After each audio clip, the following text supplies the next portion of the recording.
Hello and welcome everyone to the now second session of the Kubernetes New Contributor Orientation meeting. This is the first session or the first series of sessions of this new initiative. So thank you for joining this new type of meeting. This meeting was originally supposed to happen on Tuesday. However, we needed to reschedule the meeting due to some technical difficulties. Again, sorry for this. I hope that we now have everything sorted out. And thanks everyone for joining the new alternative time slot on such short notice. We will have this meeting in a regular base. So the current plan is to have it on every third of Tuesday of a month. However, you do not necessarily need to join all of those meetings because the content in itself will largely be the same, only certain things inside of the meeting will change. Before we start, we have to have some housekeeping items mentioned. As mentioned in the beginning, this call is being recorded and published on YouTube. This is the case for all of the meetings inside of the Kubernetes project. So whenever there's a meeting happening, those meetings are being recorded and put onto YouTube. Also, all of those meetings abide by a code of conduct. You can find the code of conduct inside of the slides. We can share a link to the slides in the chat, hopefully, at some point. And you need to download those slides because the links when you open them on GitHub are not clickable. The code of conduct basically sums up in a really short note that be respectful of the speaker and your fellow attendees, and be in general excellent to each other. Please use the chat if you have questions to ask them, so we can have a discussion throughout this call. There will be a Q&A section at the end where we also encourage you to ask questions verbally if you would like to. So this meeting, the purpose of this meeting is to orient you in the Kubernetes community. That means to give you a sense how the community is working and what your part can be or will be, or what you want to be in this community. We will start off with a presentation part to convey the information about the community, and then we will have a Q&A section where you are happy to ask questions that you would like to know from the host today. Also, hearing the questions that you ask can benefit anyone watching the recording, so please do ask questions verbally during this time if you're comfortable doing so. I will also try to read out loud any questions that were mentioned inside of the chat. All right, and I need to reload the presentation quickly because otherwise it is not updated. Can you still see the presentation now?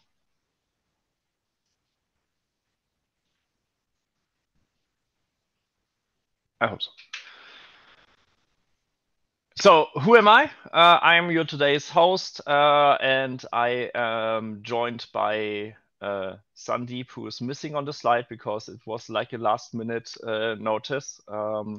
So I am Mario. I am part of SIG-Kate's Infra and SIG Contrib-X. I'm also part of the comms sub-project, and there I'm taking the current tech lead function. Sandeep is also part of Contrib-X and comms. Sandeep, if you would like to, you can basically give a quick intro to yourself.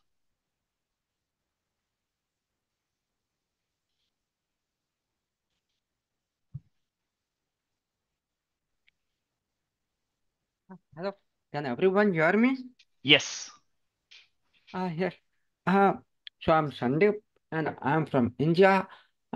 I'm working in Northern Antivirus, and I have recently joined the country backs since the last couple of months, and it has been a really wonderful experience learning how the organization works and how we are driving comms, especially for the Kubernetes Contributor Summit.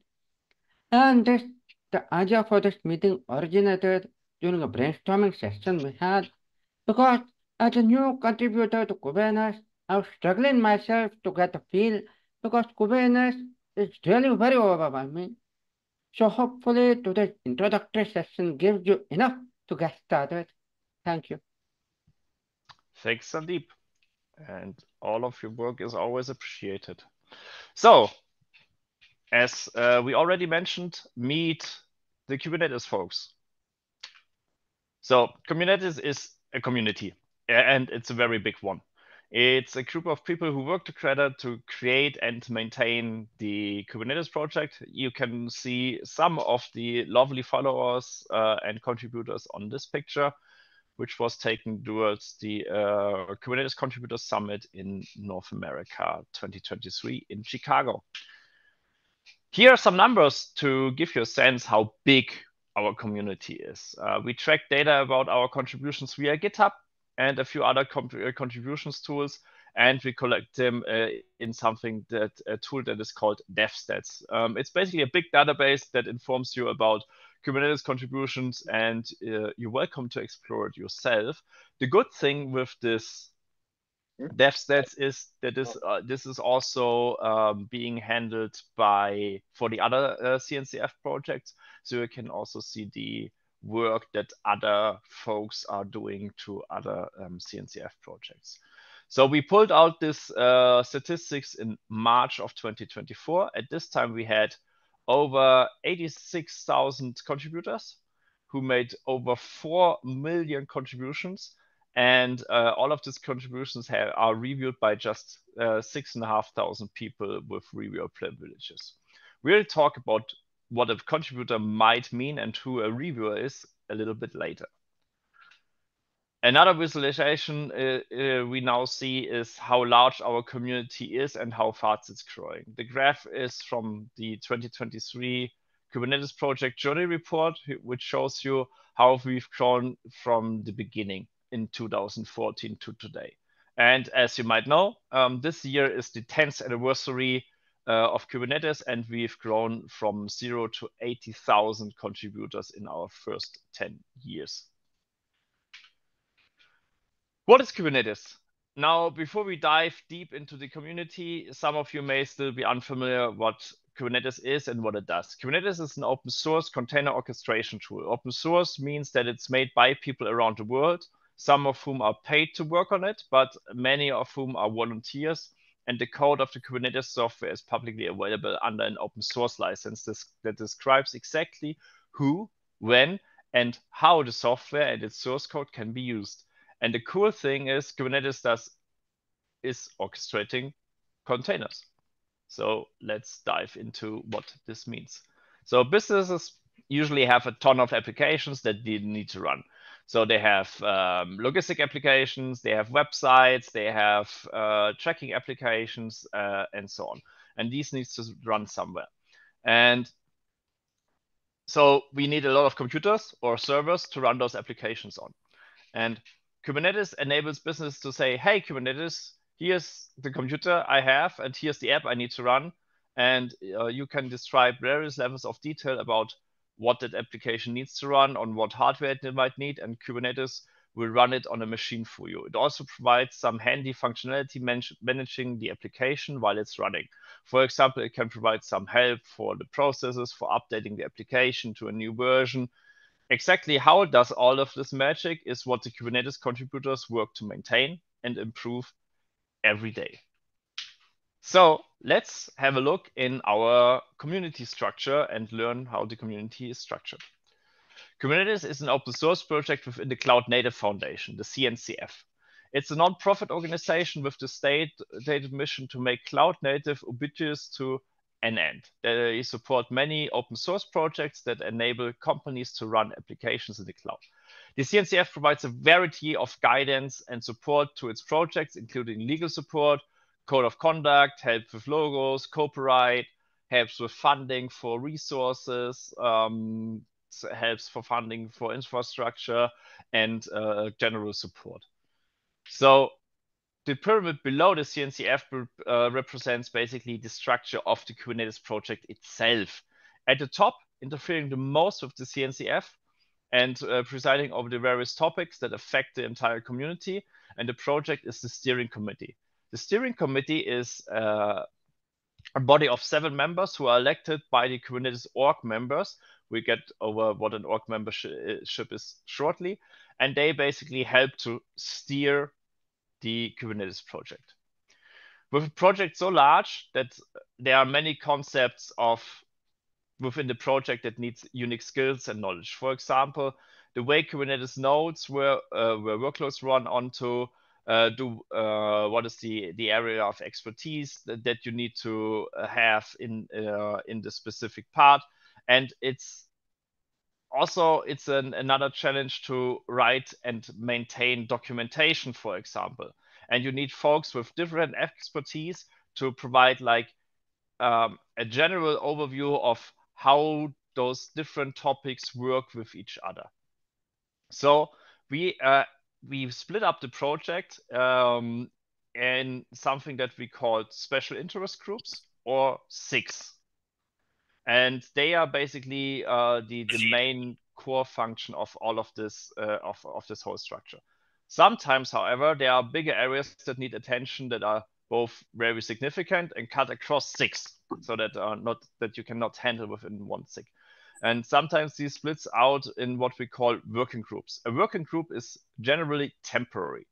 So we create to address a specific issue and then meant to disappear as a focus group once the topic is sufficiently addressed by an ongoing SIG work. A defined characteristic of a working group is that they generally don't own any code or feature, at least not in the long term. Working groups work either is or will be owned by one or more SIGs. So if you start a working group, it basically needs to be sponsored by SIGs before it can be created. Unless that is, of course, if a working group becomes a SIG in itself. This also can happen sometimes. And even inside of a SIG, the working scope can be quite big. So there can be hundreds of contributors to a single SIG. And then we break down SIGs further into sub-projects. And for example, one of those sub-projects that we have is the communication sub-project, which is part of SIG contributor experience. Or we have the events project that is a sub-project also of contributor experience that is taking care of the organization of the Kubernetes Contributor Summit at KubeCon, for example.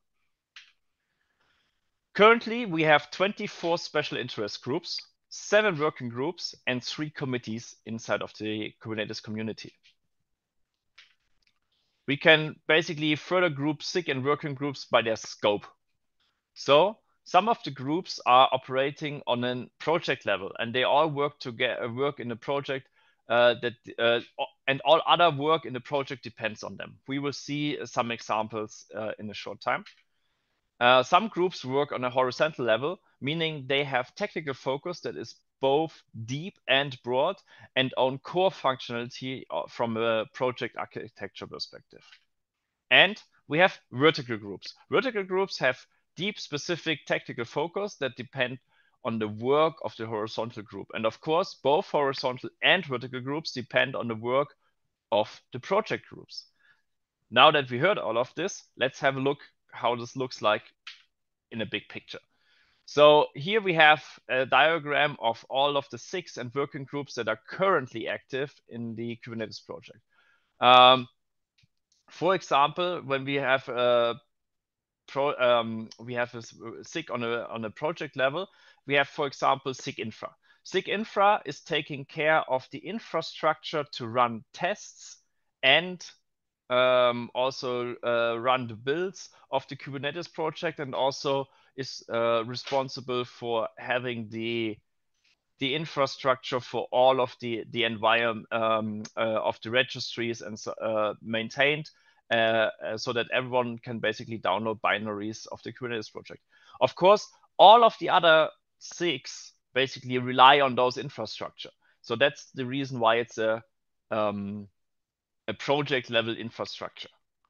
When we have a look at a horizontal level, the horizontal level is, for example,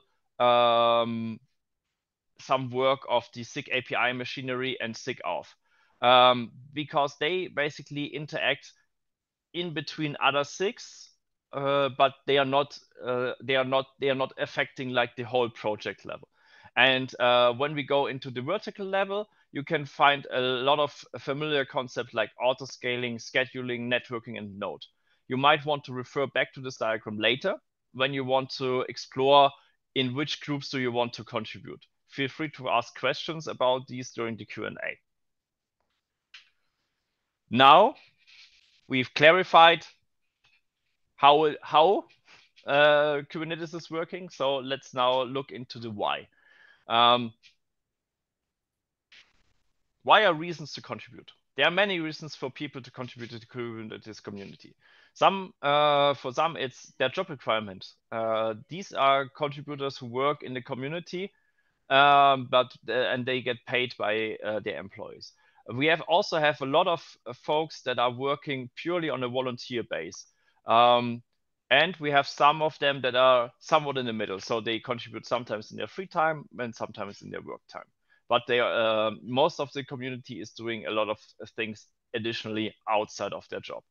So why do so many contribute to Kubernetes even without getting paid? A good thing is they want to grow specific skills for their resume, or they want to meet people working in the same industry, or they just think the technology is cool and they want to deep dive and to want to help build some things. And of course, it's also a good opportunity for your career, because you get contacts and you meet other folks that can help you advance your career path. You should carefully think about why you want to contribute, because as more you get engaged with the community, you will get also the more out of it. If you can clearly tell people what you want, if you clearly can tell people what you want. If others know who you are and what you want, then they involve you more. They give you back more, and they try to help you more, and you can get the most benefit out of this. What does it mean to be a contributor? So we are basically now trying to cover why you should be, what are the things that it means when you be a contributor. So what is a contribution? Anything that you do inside of the project is a contribution. So basically is, now that you are in this meeting, it's a contribution to the Kubernetes project. This might sound a little bit strange, but as broad is basically the work that is being done in an open source project. So also a lot of stuff is not tracked obviously via GitHub, because being in meetings, attending meetings, giving input is not tracked via GitHub. So this is also a contribution to the process. So now we can basically say, to have some examples, what is a contributions. For example, another contribution might be is asking a question in Slack, taking notes during a community meeting, doing some fixes in the documentation, commenting on a CAP, which is a Kubernetes enhancement proposal. So all of those different things are different ways to contribute. So it's not always about writing code. And I would say one of the biggest chunks is not actually about writing code. And we try to acknowledge and appreciate contributions to the community in many forms, but it's really hard to sometimes make this visible. So when we go inside of the contribution, we basically now have a look at the contribution ladder. The contribution ladder is basically the way inside of that you have inside of a project. There are varying levels of being a contributor. So you might remember this slide we saw earlier. So it's there were something mentioned like contributors and reviewers. Starting at the bottom is basically where you're currently at. So currently you are a contributor because you joined this meeting, but you are not yet a member of the project itself. I'm honoring.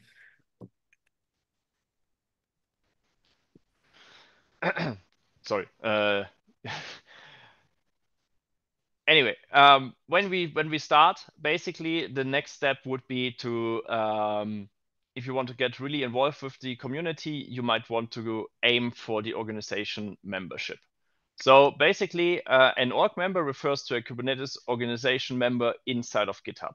Being an org member gives you higher privileges to interact with the tools that we use inside of the project, like working with our Prowbot in GitHub, which helps us apply labels, configure issues, using GitHub comments.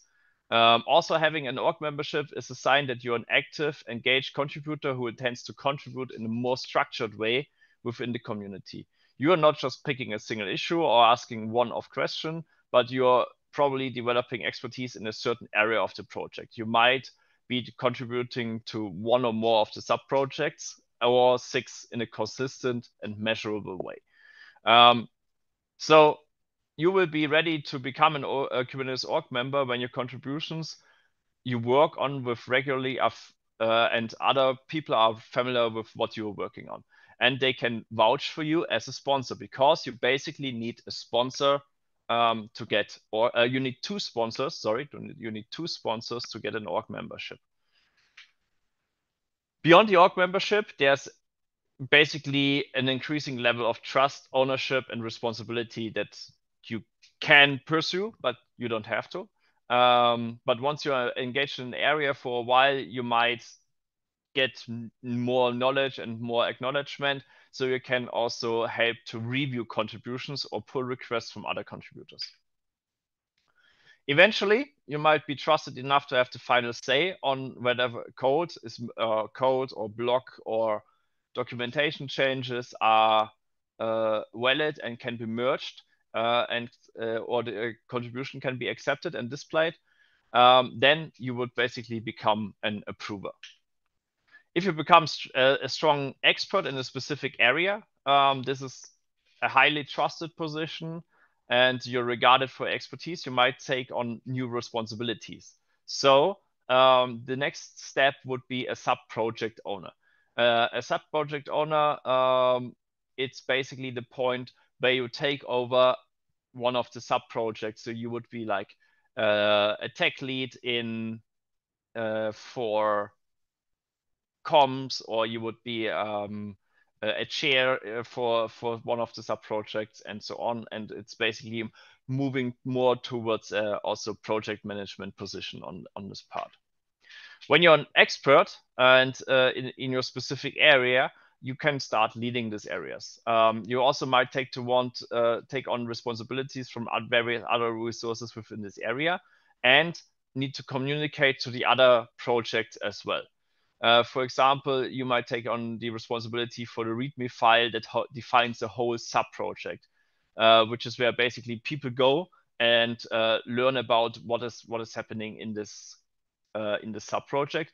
And you are the contact person who triages requests from other parts of the project. And then this point is basically when you're a sub-project lead. And then we are basically jumping to the next point.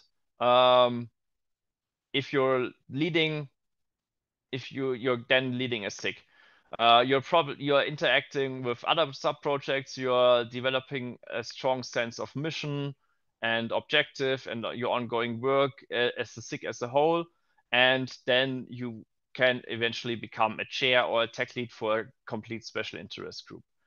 If you remember our community structure diagram from early, you might be wondering why we are missing the steering committee. That would be the next step. But steering is an elected position. So basically, anyone with an org membership can be elected to become a steering committee member. Of course, the chances are higher if you are already that you get elected once you're more settled and have higher responsibilities in the project itself.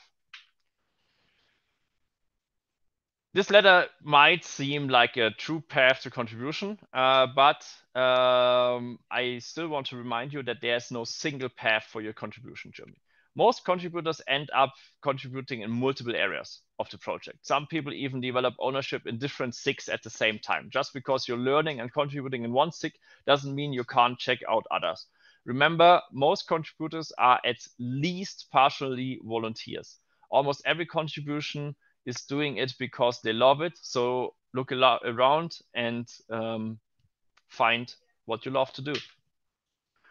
Now you know the basics of how the community is structured and how you might fit into it. And we have established that you are already a non-member contributor. But if you want to do more contributions, let's explore where to start. So the easiest and fastest way to do this is basically join a SIG. So that's the easiest way to make yourself known there. You don't necessarily need to immediately pick up an issue and writing code. Often getting involved means attending meetings, reading notes, notes on existing issues, commenting on them, and it's getting a feel of how those SIGs work. The fastest way to make yourself useful in a SIG is find a SIG that suits your interest, and you want to get involved there. That might not immediately mean basically starting anything, but the first step is join the Slack, and of course join the 6 different groups that we have. We also have like the main group for the Kubernetes project itself, where you get all of the news basically written out. Okay, now let's learn about SIGs and how you can join them. So when you go to git.ks.io/community, you can basically see all of the information of our of the Kubernetes project. In this repo, you basically can find folders containing any information about each SIG and working group. So when you click on a SIG folder in the community repo, it will also show you that folder's README. At the top of this file, you will find a brief summary of what the SIG's focus area is, and likely link to a more detailed team charter, so it gives you a broader understanding of, and a high-level understanding of what every SIG is doing. And below we have the summary of the group. You'll find information about when the group meets, and attending meetings is, as mentioned, the best way to learn about who's on the group, what they are currently working on, and how do they actually work. And it's also a good way to basically get information of new issues, new tasks, and that needs to be solved. You also find information about SIG leadership. Most of the SIGs have both a concept of chairs and technical leads. These leaders are at the same level of trust and responsibility, but likely own a different type of tasks in supporting the SIG. Chairs tend to do more project management type of work for the SIG, while tech leads tend to do more architectural leadership, like managing repos and certain kinds of technical decisions and processes. Each SIG defines what these roles mean to them, because they are different for each of the SIGs, and each will be led a little bit different. You will also find contact information for the SIG. So most of the SIGs in Kubernetes do a lot of asynchronous communication in their channel in the Kubernetes Slack, which you can visit by joining the Slack k8s.io. Each SIG has also a mailing list. That's what I mentioned. Important informations and announcement for all contributing to a SIG will go out on this mailing list. The mailing list will also be invited to all SIG meetings. So you basically can see all of the meetings and when they are happening via this calendar. You will also find information where to find issues and PRs related to the SIG and other informations like GitHub teams that are part of the SIG. Also, every contributor should join the Kubernetes Dev Google group, as mentioned, which is KDev. This mailing list is primary communication channel for important contributor communications, like when is the next election, when is the CFP ending for the contributor summit, and so on and so forth. Checking out each SIG folder will show lots of information about specific SIGs. But if you want to find all information about all of the SIG meetings, the community maintains a contributor website, which you can find at k8s.dev. And with k8s.dev, we have a page with all information about also the public meetings. You can go to k8s.dev/calendar to see the list of all meetings. Clicking on one will bring up a new window for you to add it to your meeting, to your own calendar.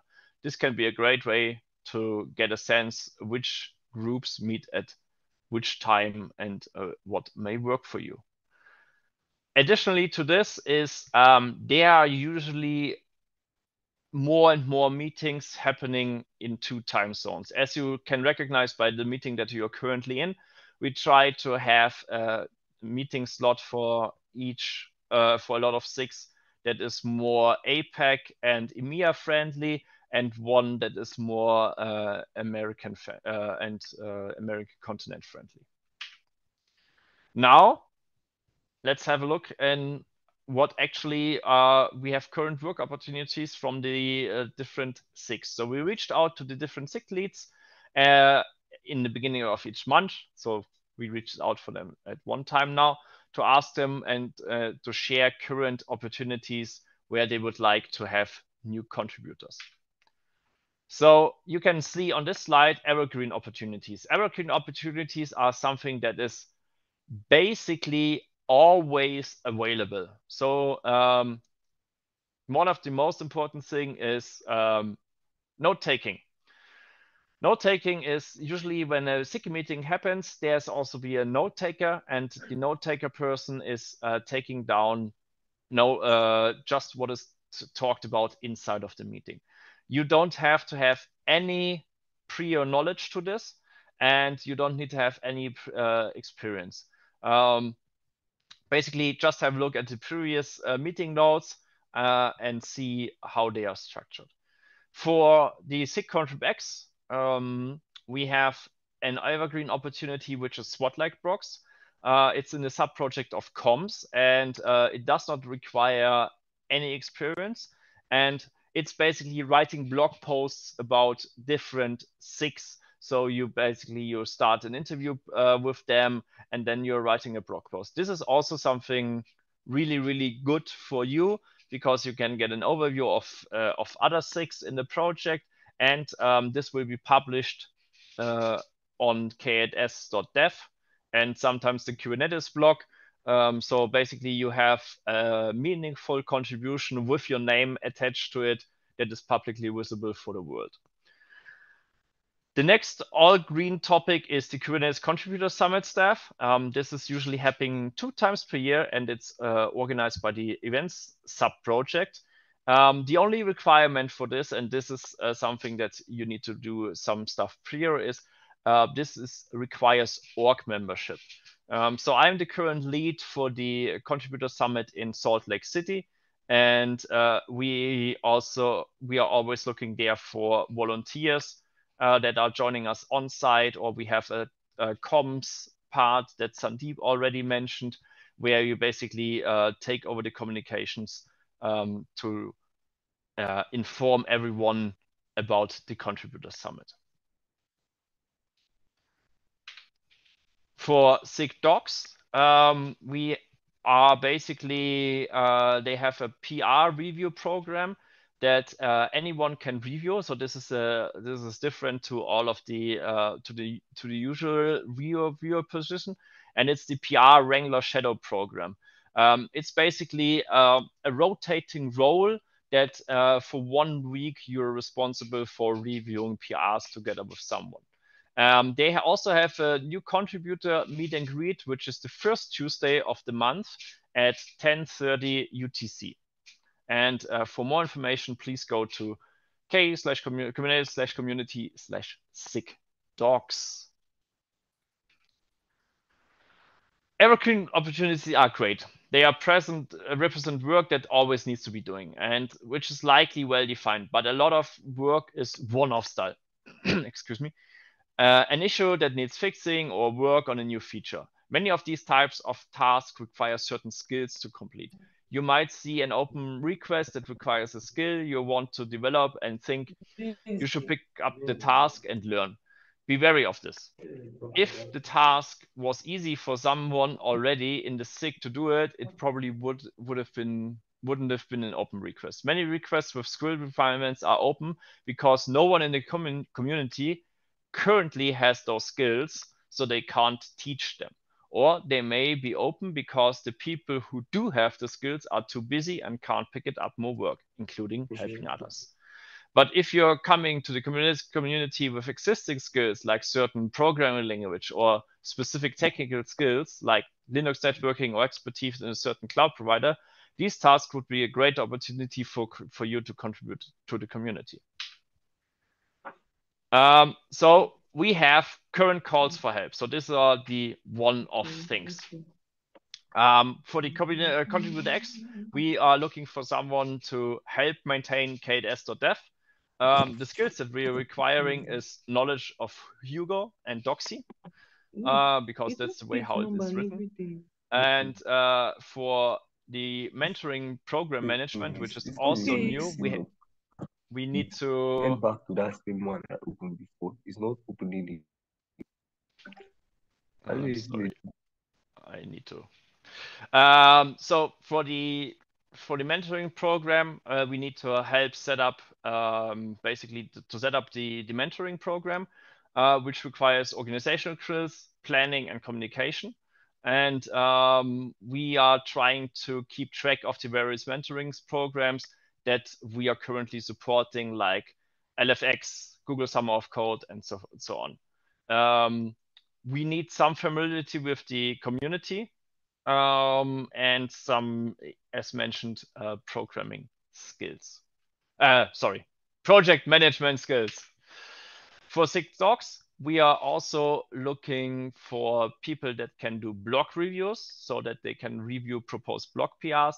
Then you need to be familiar with the style guide, the content guide, and of course, our review PR guide. We are now 34 minutes in, a little bit more. I could now continue my self mumbling, but we want also to give you the chance to ask questions. Are there currently any questions that you would like to ask? Hi, this is Sayak here. I was wondering regarding the life cycle of a SIG. I know that a working group can start and end at any time depending on the requirement, but is it possible for a SIG to end someday? Yes, And it is. all right. And what does it take to start a SIG? So as mentioned, usually SIGs are being born out of when working groups are getting too big or the topic is too specific or something new comes up. So when the steering and the working group leads are feeling that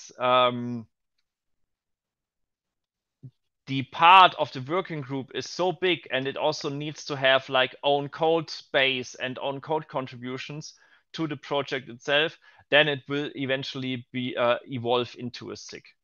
And regarding the ending of the SIG, usually SIGs do not end, but we have some examples where SIGs basically died off because they were either not needed anymore, or they were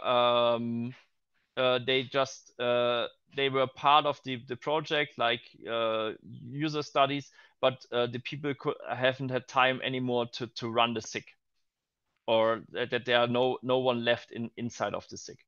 But in general, SIGs sticking around, working groups have a life cycle, but working groups can evolve into a SIG.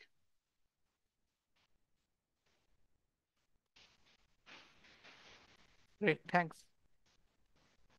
All right, thanks for the question.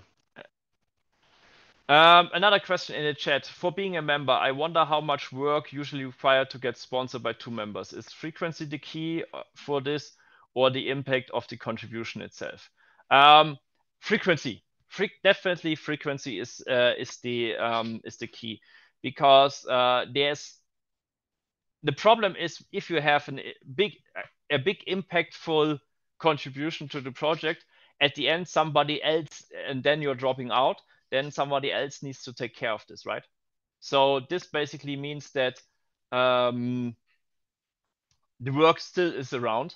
So the main thing is frequency and being visible to other community members. That's also the easiest way how to get a sponsorship, because then you have like a lot of folks that know you and then can sponsor you. For example, Sandeep was sponsored by, I think, 7 people or something like this, because he already made so much contributions in such different areas. Any other questions so far? Saik here again. I just want to piggyback on Sangyu's question then. Um, we have the recent controversy regarding the XZ vulnerability, and like, has anything changed in this regard? Like getting new contributors to become members into the organization or anything? Has anything changed after that? No, there's not. We didn't had any policy change for the requirements for becoming a contributor. There's a template in GitHub where you basically how you become an org member, and there you basically you just need the sponsorship of 2 people, and need to verify that you have a certain amount of contributions to the project itself. A lot of things in the community is handled by trust.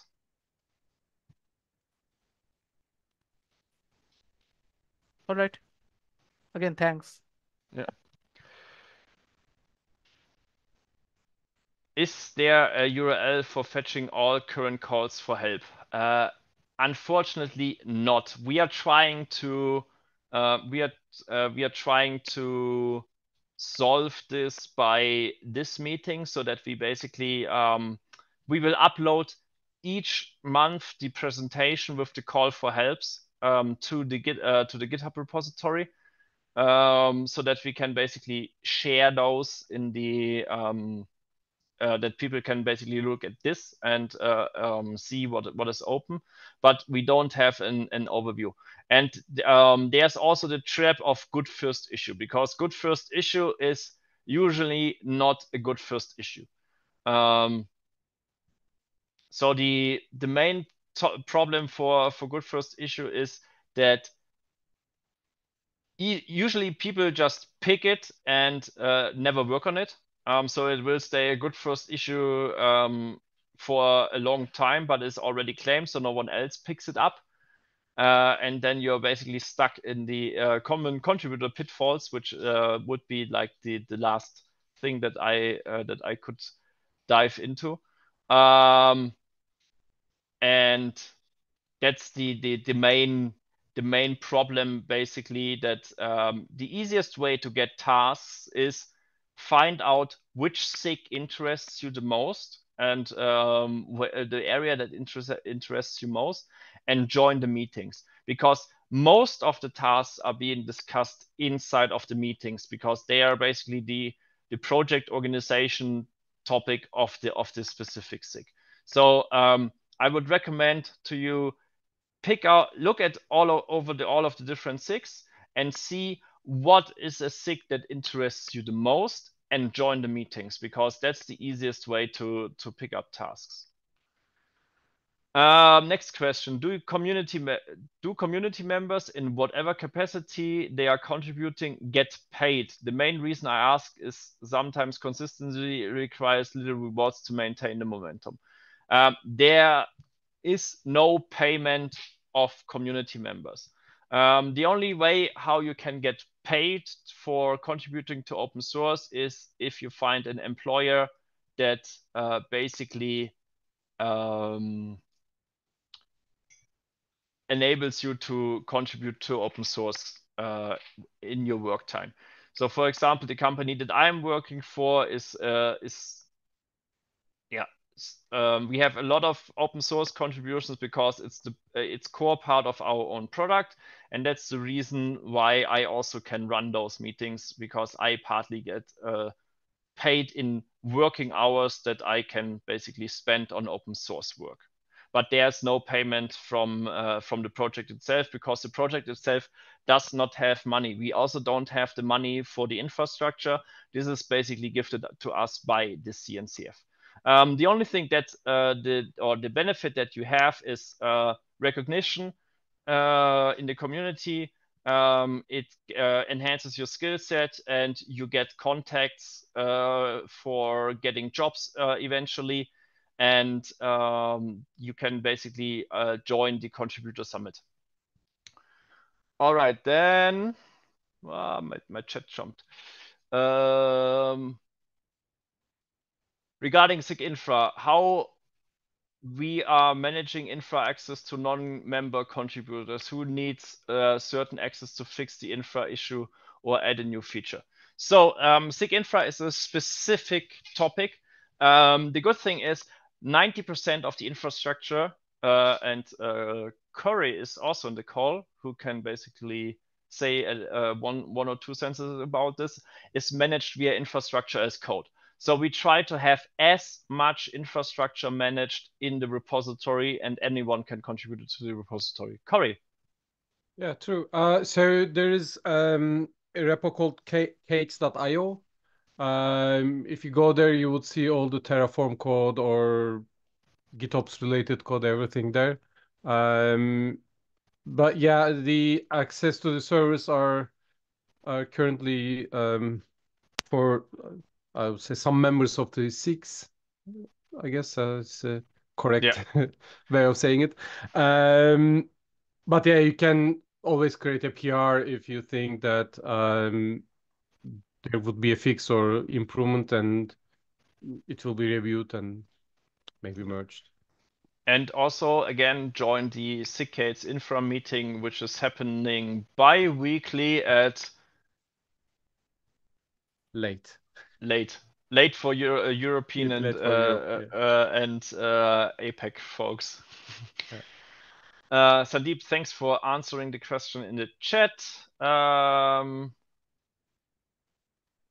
Corey, can you put in the link to the repository in the chat? Sure. Any other question?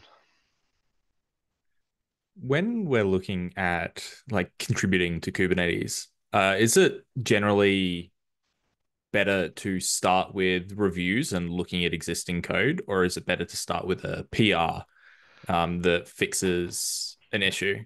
Because I found that depends. reviews Reviews can be really hard because you need a lot of context around them. And I find that like I don't want to go into a review and ask a whole bunch of questions about, oh, well, why are you doing it this way? Why are you doing it this way? Yeah. When we go back to the contributor letter, that's basically also why we have a specific role that is reviewer, right? So that people are exactly for those roles. We have, for example, in docs. In docs, it is something different, right? In docs, a review can also be like grammar and wording and stuff like this. So that's why I said it depends on the area that you're looking into. In general, and that's again, and I'm really sorry that I need to repeat myself, is when you join the SIG meetings, they will basically often discuss certain PRs or certain issues, and then discuss about what needs to be changed, what needs to be worked on, and then you can basically say like, hey, I have in SIG networking, I have a specific knowledge about IPv6 and handling networking there, and I can take this issue, and then you can basically go with a code contribution. So probably this would be the best way to go forward, because yes, we organize a lot via GitHub, and all of the issues are in GitHub, but the context is usually being made in those meetings. Awesome. Thank you. Thanks for the question. Any other question? If not, I would quickly go into the good first issue trap that I mentioned in the beginning. We only have 6 minutes left. If you have any further questions, please just interrupt me and write them in the chat. Additional information, this meeting will be repeated in October again, and we are happy to have you in October, but the content of the meeting will be more or less the same. The only thing that will probably change is the current call for helps of the different SIGs, just that you are being aware of this. Would I be able to meet you all at KubeCon in Salt Lake City in November? There will be some of the contributors in KubeCon Salt Lake City. As mentioned, on the 11th, there is a contributor summit. Contributor summit, however, requires you to have organization membership to join, or to get an exception by a SIG lead. So a SIG lead needs to basically fill an exception for you. However, there will be a SIG meet and greet, which will be happening at potentially the project pavilion at the contributor summit. At KubeCon. So where you can meet different members of different SIGs and talk to them and get some information about what are the different SIGs are doing. And we also have pins from the different SIGs. All right. As mentioned, the good first issue trap. A common contributing pitfall is falling into the good first issue trap. The scenario goes something like this. You're new in a prospective contributor, and you're excited to make your mark in the community, and you find an issue which is labeled good first issue. And you think like, great, I claim the issue and write some code, and then I have contributed to Kubernetes. And let's back up. How are you going to complete it? I mentioned earlier that the community use tools like Prow to manage issues. And do you know how Prow works? It's fine if you're not, but maybe you will just start writing code. Those reviewers, approvers, and owners we mentioned will appear to make sure that your issue has the right labels and stuff on it. Once you've written your code, you also need to get their attention to review your PR. Remember, there's a lot of more contributors than are there reviewers. When you make your PR, reviewers and approvers will be automatically assigned. But what if there's an issue in your code? You might need to go back and forth with the reviewers on GitHub. Are you comfortable in using comments and pull requests to see it done? Most of the good first issues get picked up by new non-member contributors, never make it to completion. The code never gets checked in. Then the community has a stale issue. The PRs are sitting around for work we really need done, but the person got lost and ended up abandoning their contribution halfway. Then those reviewers, approvers, and owners have to go through the process of triaging the issue, reopening again, or whatever they need to do. But you can avoid getting stuck in those traps by joining a SIG and sticking around with it. When you know the people you're working with, the goal you're working towards, you can be a valuable part and not just doing the work, but making sure the work gets done. So basically,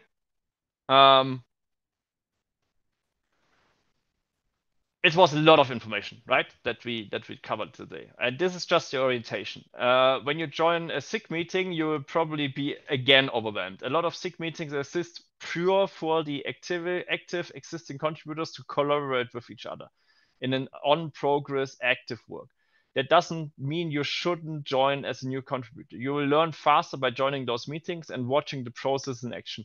But it might mean that you felt left out and lost your first few times. Don't be afraid to ask questions by speaking up, asking in chat, or asking in the SIG or sub-project Slack later.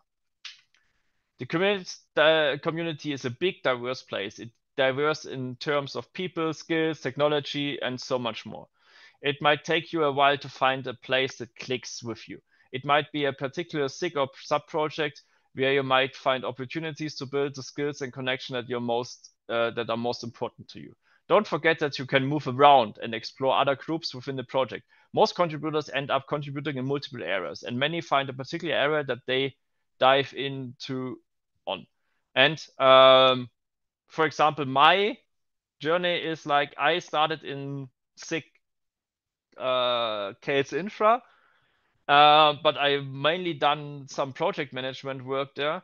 But the most contribution work I do is in comms, is in ContribX with comms and LWKD, which is the last week's in Kubernetes development newsletter, and some social media automation and stuff like this. And of course, the contributor website and the summit. So basically, try to figure out, and you don't have to stick to the project that you first started. And we have one more question. How do I know what SIG a project belongs? So for example, my chat is jumping. So for example, to what SIG belongs cluster API? There's a list inside of the community where basically you see all of the SIGs, and SIG cluster API is on SIG.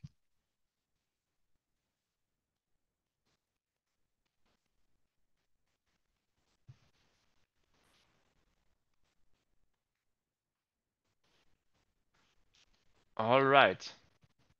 With this, come and join us. Join the mailing list.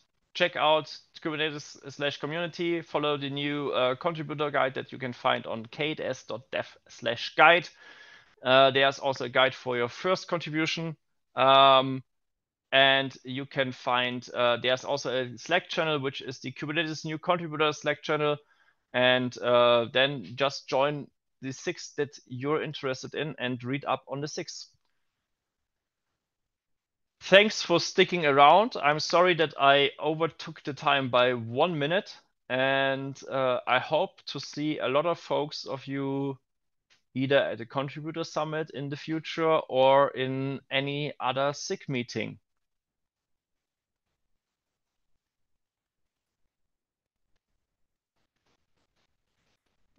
Thanks, Mario. Thanks for the information. It's really nice. No worries, and I will stop the recording.